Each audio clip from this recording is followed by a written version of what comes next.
Muy buenos días, hermanos. Reciban un saludo cordial.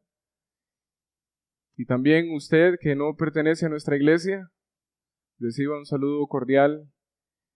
Por la gracia del Señor, he estado recibiendo algunos mensajes y noticias de personas que han estado exponiéndose a la palabra de Dios, que no son de nuestra iglesia, y eso es de mucha bendición. Sigamos orando para que Dios siga usando este recurso.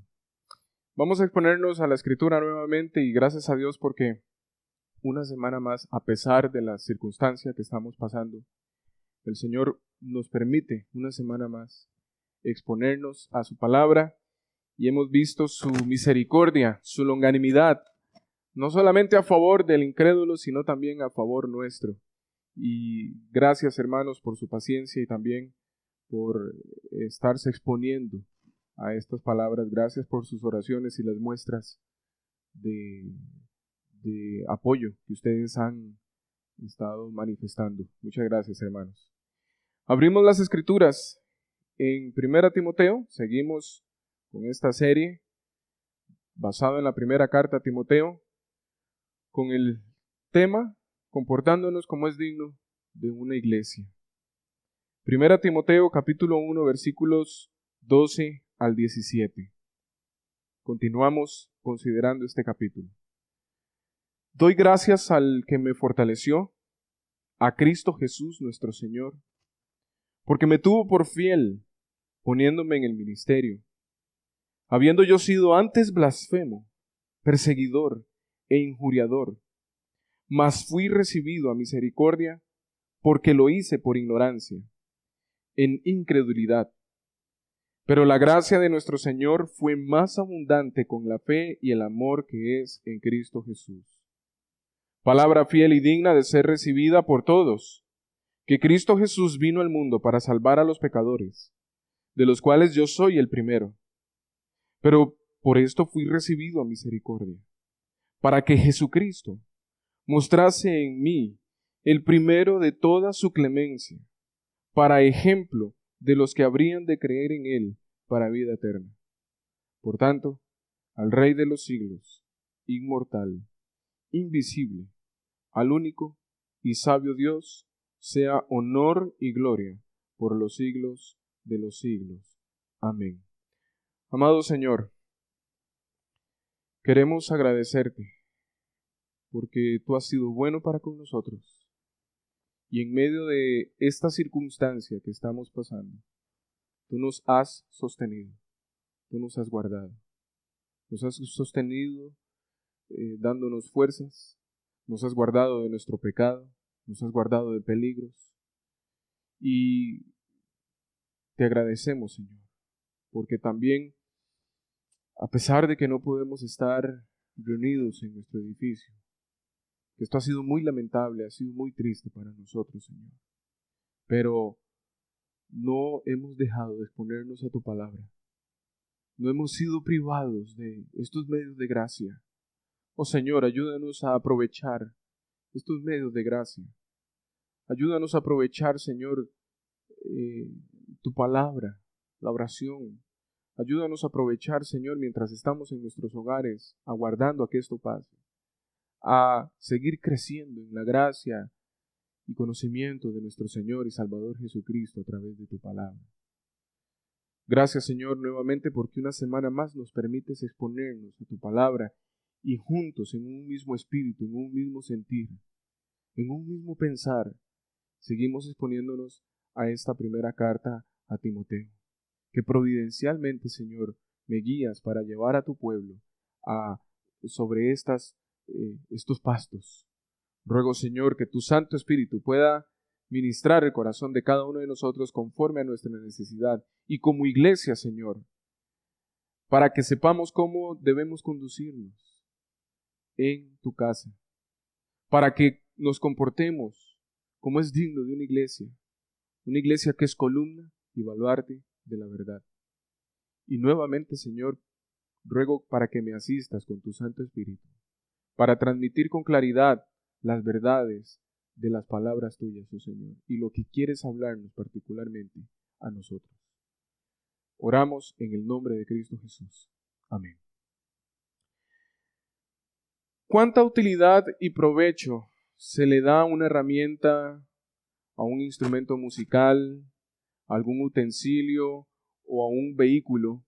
Pensemos en estas cosas y la utilidad que nosotros le damos y el beneficio, el provecho que tienen estas cosas cuando usamos estas cosas de una manera correcta.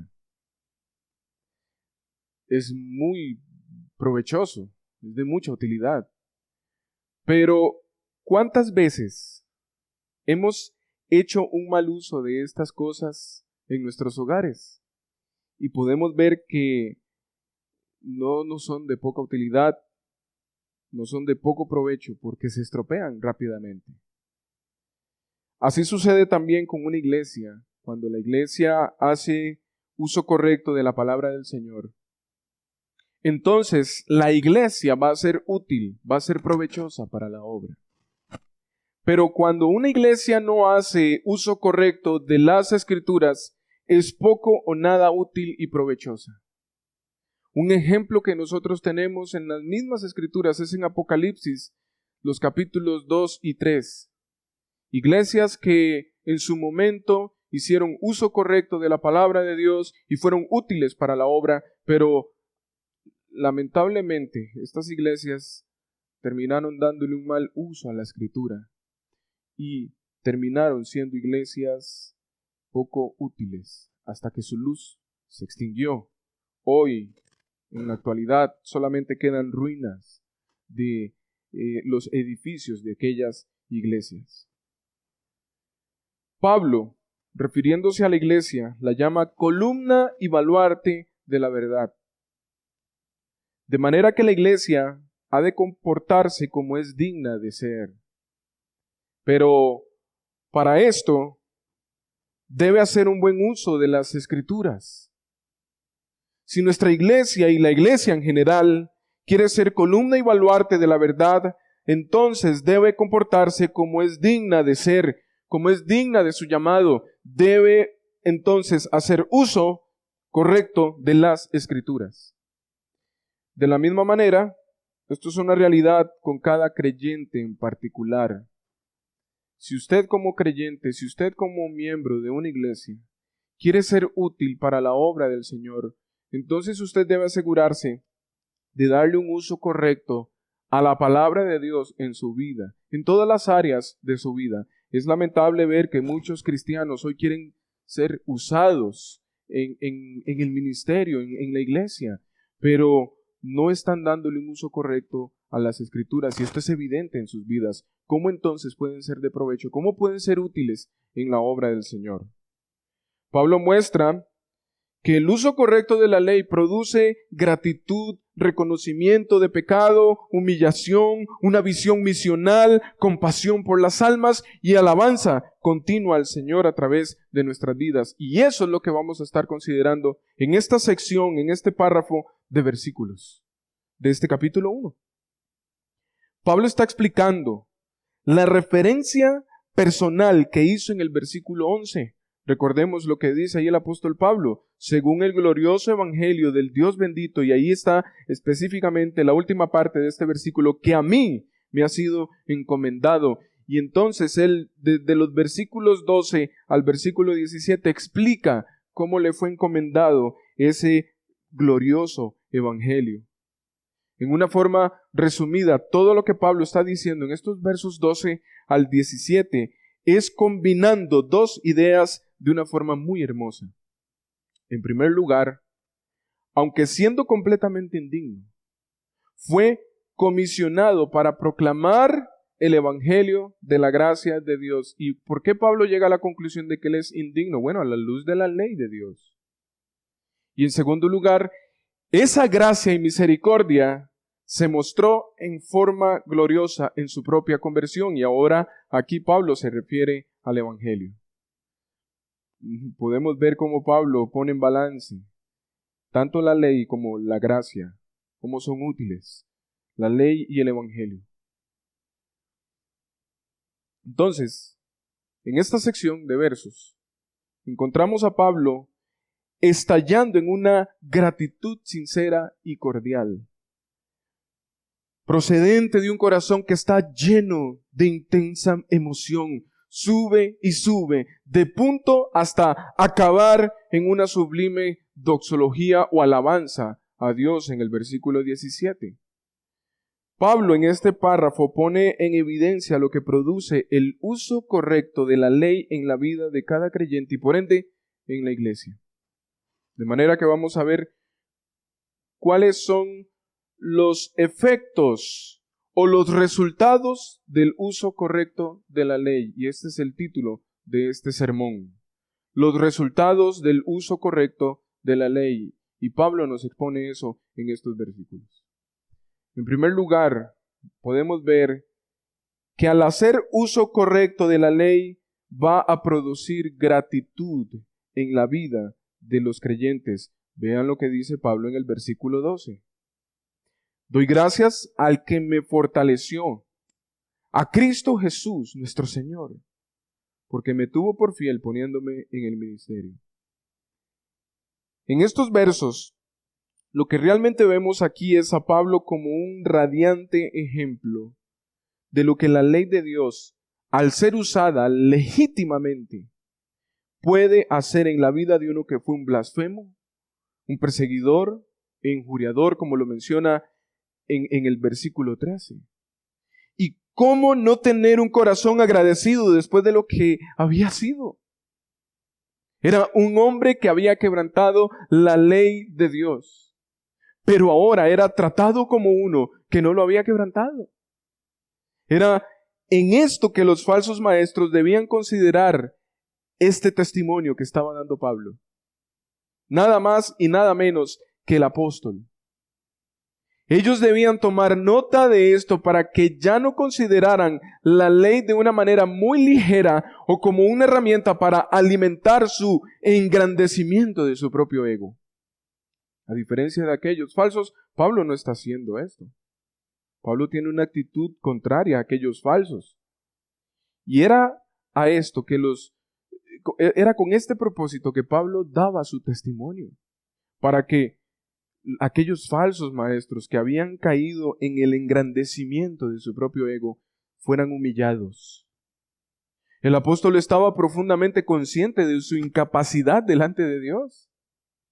Y así entonces rinde esa gratitud, no a los dioses, no a sí mismo, ni a sus conocimientos teológicos o capacidades ministeriales, ni siquiera a su posición apostólica, sino a Cristo Jesús, nuestro Señor. Pablo entonces agradece a Cristo y él agradece al Señor Jesucristo por 3 beneficios, los cuales están íntimamente relacionados. En primer lugar, por haberle impartido fortaleza. Aquí llama a Cristo su capacitador o habilitador. Esto es algo glorioso, algo que debía llevar a aquellos falsos a pensar. Las fuerzas no venían de Pablo mismo. Las fuerzas venían de Cristo. Él dice, al que me fortaleció. En segundo lugar, por haberlo tenido por digno de confianza. Y en tercer lugar, por haberlo designado en el ministerio del apostolado. Estas son las 3 cosas que Pablo agradece a Cristo. Y estas 3 ideas se pueden reunir en una sola idea. Y esa idea es el ministerio del glorioso evangelio. Así que, de esta manera Pablo da gracias a Cristo por su soberana misericordia que lo consideró digno de confianza sin mirar lo que era en sí mismo, sino lo que su gracia hacía en él. Y en conformidad con su propósito lo designó para el ministerio del oficio apostólico. Todo a partir de la gracia de Cristo. Pablo fue llevado por el Espíritu a reconocer el glorioso evangelio y no fue usado por el Señor y puesto en el apostolado sin primeramente no hubiera reconocido y experimentado ese glorioso evangelio en su vida. Aquí nosotros debemos pensar aún en nosotros el propósito soberano de Dios para los creyentes. De la misma manera que Pablo, El propósito soberano de Dios para los creyentes se cumple por medio de la fe personal. Hasta que el creyente es llevado por el Espíritu Santo de justificarse a sí mismo por sus propias obras, a reconocer que puede ser justificado solo por la fe en Cristo, no puede ser usado por el Señor. Ninguna persona puede experimentar el propósito de Dios en su vida hasta que crea y se afirme en el glorioso evangelio. Aquellos falsos maestros estaban haciendo el glorioso evangelio a un lado y estaban atribuyéndose todo lo que hacían en la iglesia hacia a sí mismos y sus capacidades y sus conocimientos, su justicia propia. Pero Pablo no. Pablo da todo mérito al glorioso evangelio. Hoy se les habla a los hombres del propósito de Dios en sus vidas y del cómo el Señor quiere usarlos, cómo quiere bendecirlos en sus vidas, pero dejando de lado el glorioso evangelio. Ha sido ya una costumbre de las iglesias el hablar del plan de Dios y los propósitos de Dios en la vida de los hombres, pero dejando a un lado el evangelio. O los llevan a centrarse en el rígido legalismo, haciéndoles creer que Dios los va a salvar, a usar y a bendecir si hacen las obras de la ley, o los llevan por la enseñanza sentimentalista en que Dios está para cumplir los deseos y sueños de sus vidas, haciendo a un lado la ley, mostrando así a un Dios que solo está para satisfacer los deseos caprichosos de ellos. Pablo no tenía estos tipos de pensamientos. Él dice en este versículo 12, en conexión con el verso 11, que él fue puesto en el ministerio y salvado en base al glorioso evangelio del Dios bendito, no en base a sus obras, ni tampoco en base a un sentimiento antropocéntrico centrado en el hombre, no. De manera que esto lleva a agradecer a Pablo a Cristo y solamente a Cristo. Da mérito solamente al Señor. En segundo lugar, un segundo efecto o un segundo resultado que produce el usar correctamente la ley es un reconocimiento de pecado. Versículo 13. Habiendo yo sido antes blasfemo, perseguidor, injuriador, mas fui recibido a misericordia porque lo hice por ignorancia e incredulidad. El que se hubiera otorgado a un pecador tan grande, una misericordia tan grande, eso era un hecho asombroso. Pablo no solo fue salvado, sino que aún fue tenido por digno de que se le confiara el ministerio del apostolado. Pablo había pertenecido a la categoría de los terribles pecadores que él mismo describió en los versículos 9 y 10. Pablo, al igual que ustedes, al igual que yo, tuvo una vida pasada moralmente escandalosa, pues era un hombre religioso y había quebrantado la ley de Dios en ambas tablas de la ley, hacia Dios y hacia el prójimo. Este hombre se encontraba también en la ruina espiritual, a pesar de que fuera un hombre religioso, y en relación con Dios, él había sido un blasfemo y había ridiculizado, según él pretendía, el nombre de Cristo. Pero también en cuanto al prójimo, había sido un perseguidor. Ahora este hombre no solamente había perseguido a la iglesia, sino al mismo Cristo. Cuando el Señor se le aparece a Pablo camino a Damasco, le dice: Saulo, Saulo, ¿por qué me persigues? Pero Pablo, en aquel entonces Saulo, estaba persiguiendo a la iglesia, no a Cristo, pero nosotros podemos ver en Hechos 9 cómo el Señor le dice: ¿por qué me persigues? Todo aquel que toca a la iglesia, toca al Señor. La iglesia es el cuerpo de Cristo, es la esposa de Cristo. Pero quiero que veamos un momento en Hechos 26, el mismo testimonio de Pablo, hablando de cómo él había quebrantado las dos tablas de la ley hacia Dios y hacia su prójimo. Hechos 26. Hechos capítulo 26, versos 9 al 11. Yo ciertamente había creído mi deber hacer muchas cosas contra el nombre de Jesús de Nazaret, lo cual también hice en Jerusalén. Yo encerré en cárceles a muchos de los santos, habiendo recibido poderes de los principales sacerdotes, y cuando lo mataron, yo di mi voto. Y muchas veces, castigándolos en todas las sinagogas, los forcé a blasfemar, y enfurecido sobremanera contra ellos, los perseguí hasta en las ciudades extranjeras. Veamos cómo Pablo también, él mismo, llega a la conclusión de que perseguir a la iglesia es perseguir a Jesús.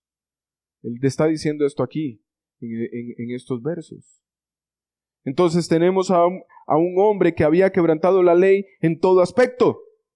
Era un hombre que respiraba amenaza y muerte contra el Señor y sus discípulos.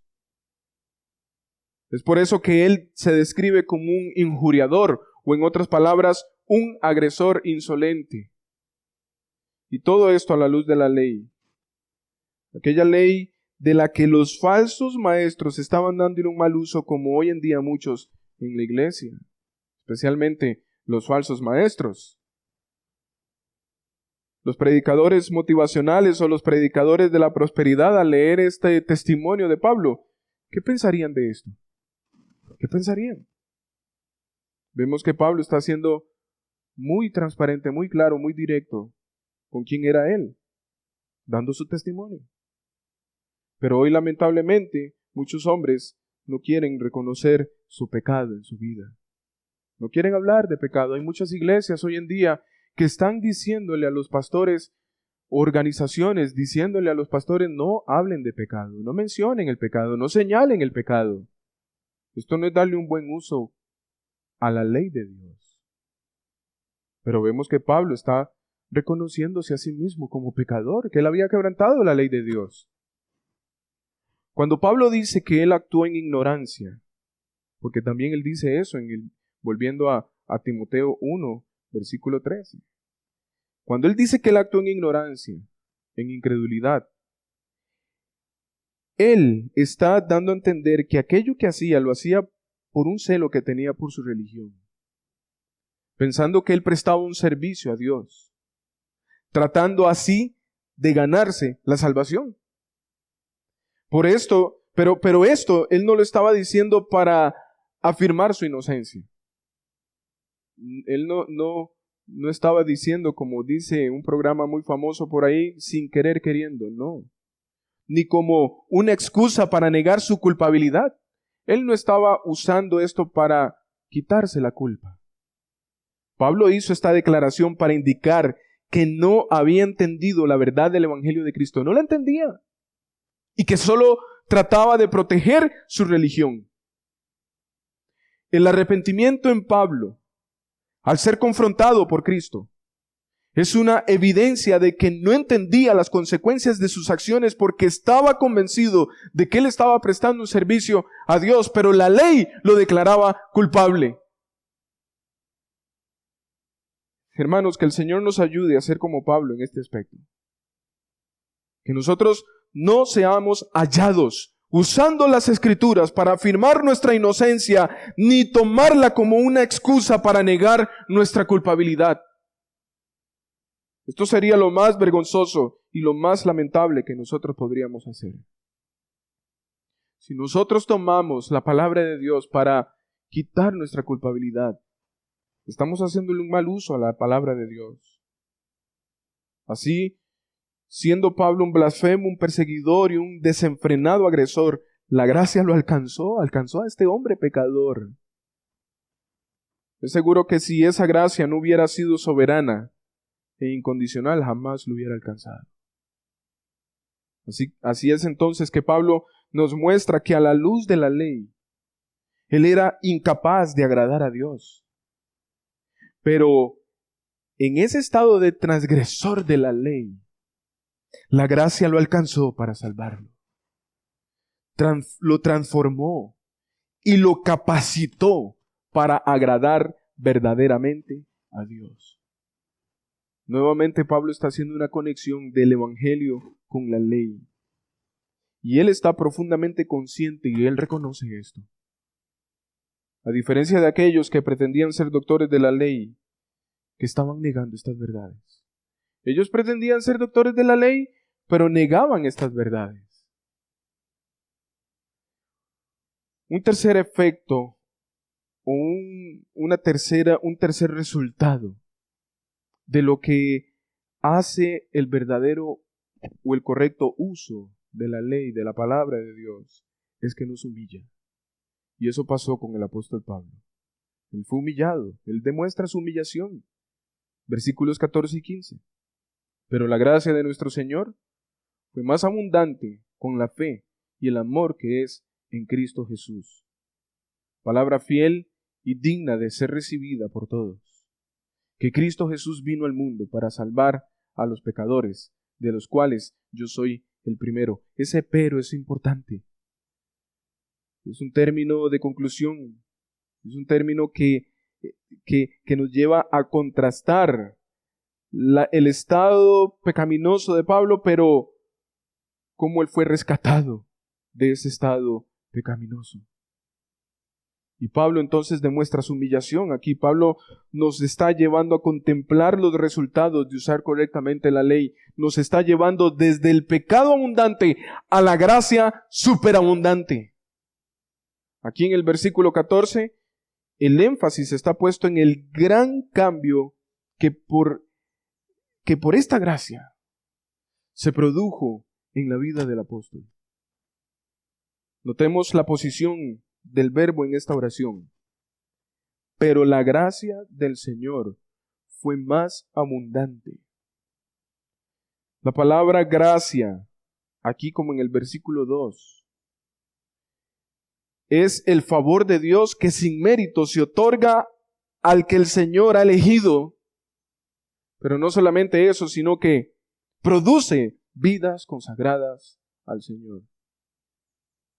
La frase más abundante, realmente en la traducción es sobreabundó o superabundó.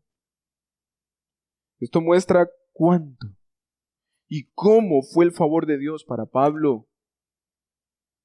Y nuevamente Pablo asocia el uso de la ley con el Evangelio. Continúa diciendo Pablo, con la fe y el amor en Cristo Jesús. Esto indica el efecto de la gracia en el corazón y la vida de Pablo. La gracia enciende la fe y el amor. La gracia inunda el alma en estos dones divinos. Para Pablo, la gracia es siempre la raíz de todo. Podríamos pensar en un árbol. Mientras que la gracia es la raíz, la fe y el amor son el tronco. Y las buenas obras, el fruto del árbol de la salvación. Y nuevamente vemos a Pablo uniendo la gracia, el Evangelio, con la ley. Aquí es donde vemos el buen uso que Pablo le da a la ley. Y claro, esto no está separado de Cristo. Fe y amor, obras, son simplemente palabras. Fe y amor son simples afectos que cualquiera puede experimentar a su manera, pero esa fe y ese amor son diferentes, no como los que habla hoy en día el mundo, son especiales, son divinos. Esa fe y este amor son de Cristo. Todo aquel que está unido a Cristo experimenta esa clase de fe y esa clase de amor. Lo que quiere decir Pablo es que son centrados en Cristo. Pablo posee estas gracias debido a su unión mística con Cristo el Salvador, y es lo que posee todo aquel que ha creído a Cristo, que está unido a Cristo. Esto llevó a Pablo a la humillación, lo que debería llevarnos a cada uno de nosotros, hermanos, y a reconocer que solamente la palabra de Dios, que debía ser recibida por todos, es lo único que tiene el poder para hacer todas aquellas cosas que hizo en la vida de Pablo. Y lo que hizo y hace en todos aquellos que creen en el Evangelio. lo que se aplica o lo que se aplicó a Pablo es aplicable a todos los pecadores salvados. No hay lugar para nosotros aquí, hermanos. No hay lugar para nosotros. Esto nos lleva a humillarnos. Pablo no está hablando de sus capacidades. Pablo no está hablando de su conocimiento. Pablo está hablando aquí del poder glorioso del Evangelio. Si los de Éfeso, que estaban usando ilegítimamente la ley, iban a ser salvos alguna vez, ellos tendrían que experimentar un cambio fundamental en sus vidas. Estos supuestos justos tenían que llegar a ser pecadores delante de Dios en primer lugar. Tenían que reconocer su pecado. Este verso 15, sin duda alguna, está en estrecha conexión con todo lo precedente, desde el verso 3 en adelante. Todos debían recibir esta palabra digna, incluyendo aquellos que se creían justos. Hermanos, si Cristo Jesús vino al mundo, Él vino para salvar a los pecadores. Y no sé si usted puede pensar en esto, las implicaciones de esta frase. Él vino para salvar a los pecadores. Cristo no vino para ayudarlos a que se salven. Cristo no vino para inducirlos a que se salven a sí mismos. Cristo no vino ni siquiera a darles la capacidad de salvarse a sí mismos. Ni siquiera a darles la capacidad de salvarse a sí mismos, sino a salvarlos. Él vino a hacer todo. Entonces, ser salvo, a la luz de estas palabras de Pablo, significa ser emancipado del mayor de los males, ser apartado y ser puesto en la posesión del mayor de los bienes. Y esto solamente lo puede hacer una obra sobrenatural, divina. El estado de salvación es opuesto al estado de muerte o de perdición. No había nada en Pablo que pudiera salvarlo fuera de Cristo. Ni su posición de fariseo, ni su preparación con Gamaliel, ni su condición de la tribu de Benjamín, ni su celo por la religión podía salvarlo. Estaba perdido este hombre. Y esto mantenía a Pablo humillado. Por esa razón viene a mi mente lo que Pablo dice le dice a los filipenses. Todo lo que él había logrado lo tuvo como estiércol.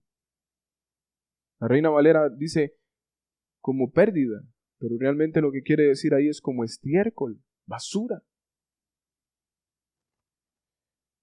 Al pensar en la obra que el Señor hizo a través de su palabra, Pablo, conmovido en su corazón por el vivido recuerdo de sus horribles hechos del pasado, el apóstol entonces da expresión escrita a la convicción arraigada y al punzante pesar de su ser interior. Y entonces él declara: de todos los pecadores que Cristo Jesús vino al mundo a salvar, yo soy el mayor. Pablo no solamente hace una declaración en esta frase, sino que hace un énfasis, que ninguno, sino él mismo, es el primero de los pecadores. En el original se muestra que Pablo reserva un lugar al final de la oración para el pronombre personal de primera persona singular. Esto lo que quiere decir es que Pablo centra toda la atención en sí mismo, como una clara ilustración de la profundidad del pecado humano, con el fin de volver al maravilloso tema de la exaltación del poder de la gracia, la misericordia y la clemencia divina. Pablo no se está centrando en nadie más, no está buscando señalar a nadie más, sino verse a él mismo. Ver su miseria, pero ver cómo él fue rescatado de esa miseria. Esa es la labor de la ley. Llevarnos a sentir el peso de nuestro pecado, mostrar nuestra incapacidad. Pero es ahí donde pensamos en cómo fue posible que la gracia de Dios pudiera ser derramada y actuar en un pecador como yo. Qué diferente sería, hermanos, si nuestra actitud hacia Dios y hacia los demás, si tuviéramos este concepto de nosotros mismos. ¿Qué humillación habría en nosotros si no dejáramos de contemplar ambas cosas, la ley y la gracia en nosotros? En mí, empezando conmigo. El poder de la gracia, la misericordia y la clemencia divina serían más exaltados en nuestra vida.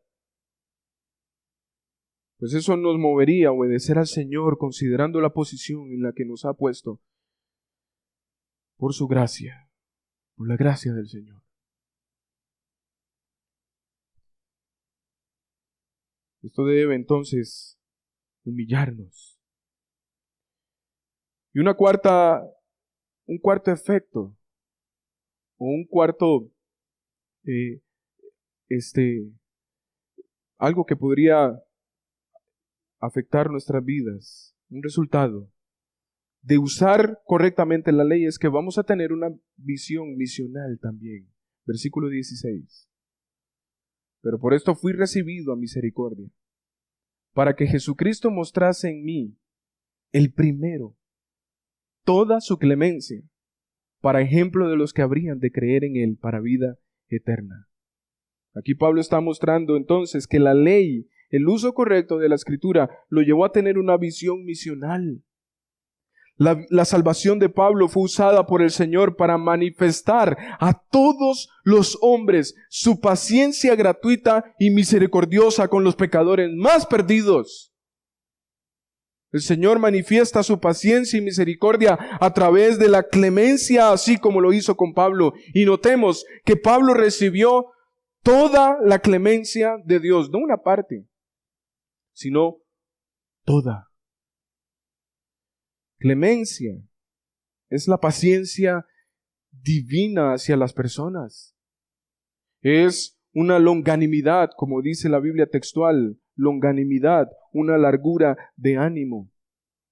Es por medio de ella que el Señor detiene su ira. El pecador es perdonado y se le muestra misericordia.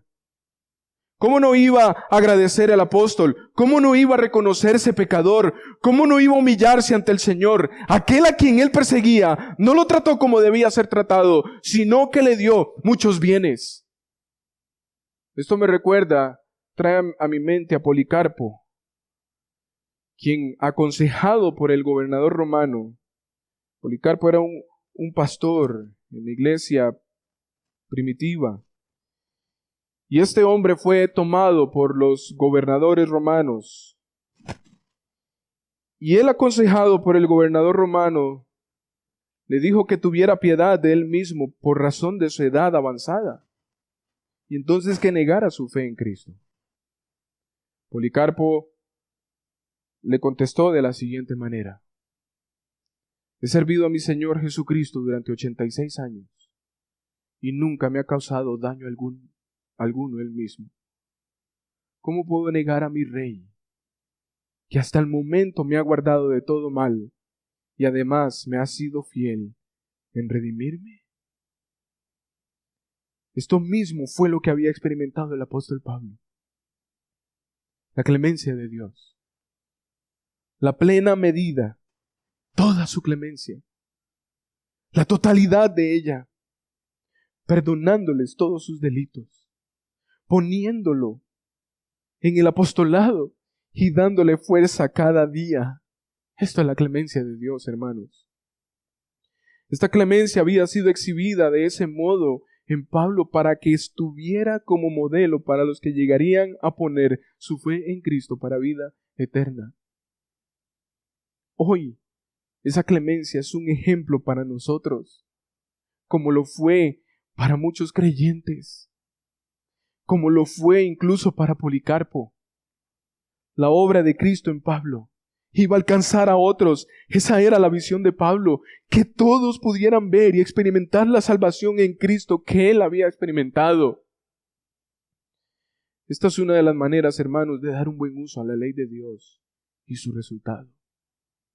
Si hemos sido salvos, si hemos experimentado de las bondades de nuestro Señor, hemos de tener un corazón agradecido, hemos de sabernos pecadores, hemos de humillarnos, pero también tendremos el deseo que otros vean y experimenten estas bondades.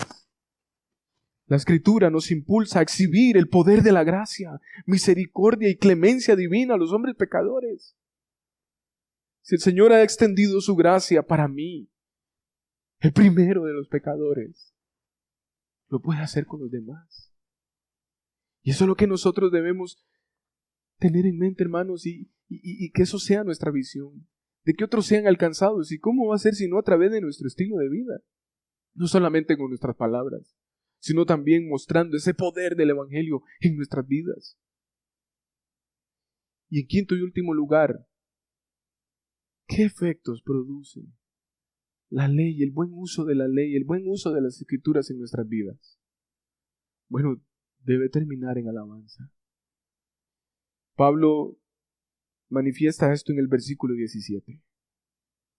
Por tanto, al Rey de los siglos, inmortal, invisible, al único y sabio Dios, sea honor y gloria por los siglos de los siglos. Amén.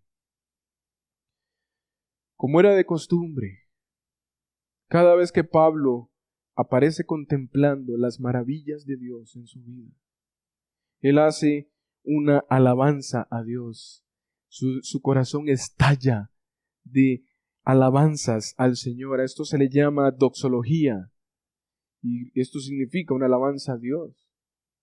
La base de aquella alabanza era el pensamiento de Pablo en la incomprensible clemencia de Cristo, exhibida no solamente a un pecador, sino a toda una multitud de pecadores a quienes Cristo vino a salvar.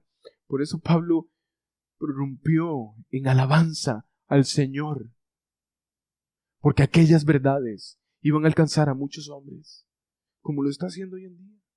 Y tenemos una visión de esto en Apocalipsis, donde se nos narra una multitud de hombres, una multitud de personas alabando y glorificando al Señor, donde juntos están reconociendo que la salvación pertenece a nuestro Señor, solo a Él. Y Pablo tenía esto en mente. Pablo, el primero, y todos los que vinieron después de él. Pablo sabía que la verdad del Evangelio y la iglesia de Cristo iban a prevalecer contra toda falsa enseñanza y contra todo aquel que promoviera el error. Cristo y su verdad es lo único que ha de prevalecer en este universo. Y toda aquella iglesia que guarde la palabra de Cristo va a prevalecer también hasta la venida del Señor. Este tipo de alabanza debe seguir externándose en la iglesia de Cristo. Ahora, esta alabanza no es una alabanza de labios que repiten estas palabras escritas por Pablo, nada más. Especialmente en este tiempo he podido ver a muchos que están exaltando el nombre de Cristo con sus palabras, citando lo que dicen las Escrituras. Pero, ¿qué es darle honor y gloria al Rey de los siglos, inmortal, invisible? ¿Qué quería decir Pablo aquí? ¿Que nosotros repitiéramos esas mismas palabras? No, eso no. A la luz de las cosas que hemos considerado hasta ahora, Pablo lo que quiere decirnos es que nosotros como iglesia y cada creyente va a darle honor y gloria al Rey de los siglos, inmortal, invisible, es haciendo un uso correcto de la verdad. Conociendo la verdad por un lado, pero también viviendo esa verdad conocida. Esa es la manera en que hemos de mostrar que el Señor y su verdad permanecen para siempre. Dar una alabanza a Dios de labios, de palabras solamente, y no de una manera plena, es tener la misma actitud que tenían aquellos falsos maestros en Éfeso. Es vana palabrería. La verdadera alabanza a Dios es cuando la incomprensible clemencia de Dios es exhibida en nuestras vidas como pecadores. Es cuando la verdad y el poder del Evangelio son evidentes en nuestro estilo de vida. De manera que quisiera concluir, hermanos, señalando algunas cosas. Muchas veces Nosotros nos comportamos como que si Dios nos debiera la gracia y las bendiciones de la gracia. Otros se comportan como que si la gracia les perteneciera a ellos. De ahí el estilo de vida que tienen, que no concuerda con el poder del Evangelio. No nos caracterizamos por ser agradecidos al Señor, en constante reconocimiento de pecado, en humillación, en alabanza a Dios. Al contrario, vivimos creyéndonos mejores que otros, basándonos en el conocimiento, basándonos en las habilidades que poseemos, basándonos incluso porque tenemos tanto tiempo de estar en esta iglesia o tanto tiempo de estar en la fe. Yo nací en un hogar cristiano, dicen muchos. Tengo tantos años de estar en esta iglesia. Como que si Dios se debiera a ellos. Y muchas veces nos comportamos así. Muchas veces pensamos que la gracia nos pertenece porque pertenecemos a X denominación. Si este ha sido nuestro comportamiento, entonces estamos dándole un mal uso a la ley de Dios. Estamos haciendo un mal uso incluso de la gracia de Dios. Si estamos haciendo un uso correcto de la palabra de Dios en nuestras vidas, hermanos, entonces eso ha de reflejarse en nosotros. ¿Cómo? Bueno, cuando nosotros tenemos la respuesta que Pablo tuvo ante aquel efecto de la gracia en su vida. En nosotros debe sobreabundar gratitud. En nosotros debe ser evidente el reconocimiento de pecado.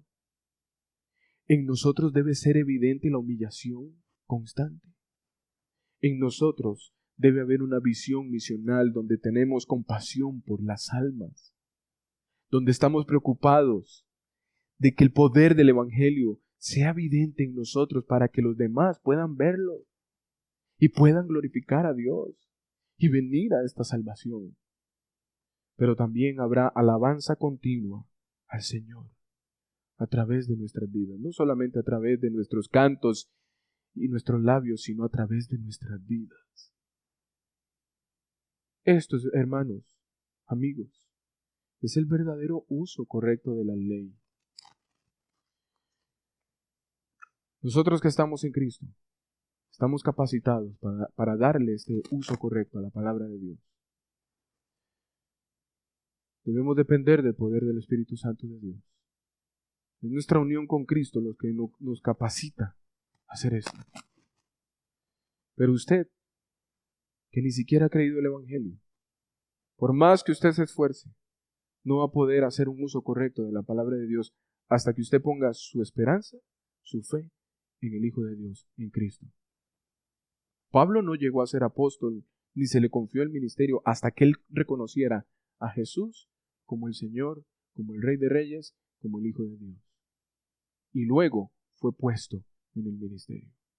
De la misma manera usted, si usted no ha creído el Evangelio, usted no puede experimentar las bondades de la clemencia divina. Necesita venir a Cristo en primer lugar. Padre Santo, queremos darte las gracias. Sigues hablando a nuestro corazón. Estás llevándonos, Señor, cada vez más y más